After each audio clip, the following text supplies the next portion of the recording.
Voilà mes amis, je vais vous partager la bonne semence et le petit message de Passe le mot de hier. On était le 21 juin 2023. Ainsi votre foi ne peut pas s'appuyer sur la sagesse humaine, mais sur la puissance de Dieu. Dieu seul peut offrir une vie nouvelle.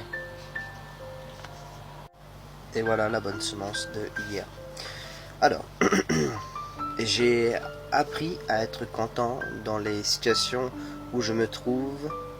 Philippiens 4:11. La pitié avec le contentement est un grand gain. 1 Timothée 6:6. Être content. Est-ce possible aujourd'hui? Nos conditions de vie restent fragiles face à une agression multiple sur le plan social, du travail, de la santé, de la sécurité.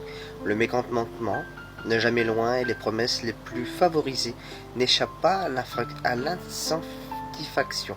Sur les réseaux sociaux, influenceurs, artistes, athlètes, célébrités partagent leur vie qui paraissent séduisantes.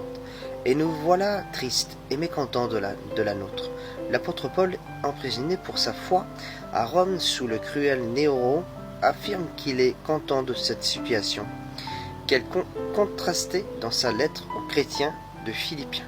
Il écrit « Réjouissez-vous toujours dans le Seigneur. Que votre douceur soit connue de tous les hommes. Le Seigneur est proche, ne vous inquiétez de rien, mais en toutes choses, exposez vos requêtes à Dieu par la prière et la supplication, avec des actions de grâce, et la paix de Dieu, qui surpasse toute intelligence, gardera vos cœurs et vos pensées dans le Christ, Jésus-Christ. » Philippiens 4:4 et 7. Ceux qui remplissent la vie de Paul, son vécu journalier, c'était la paix de Dieu. Tout change lorsque Dieu remplit le cœur de quelqu'un. Ces situations heureuses ou préoccupantes ont un sens pour lui, permises par Dieu. Elles travaillent ensemble pour son bien. Romains 8:28. Celui qui a par Christ connaît Dieu, un Père, un état d'esprit de reconnaissance et de sanctification fondé sur une confiance sans limite. Il sait que son Père s'occupe de lui donne tout ce dont il a besoin et ce qui est le meilleur pour lui. Amen.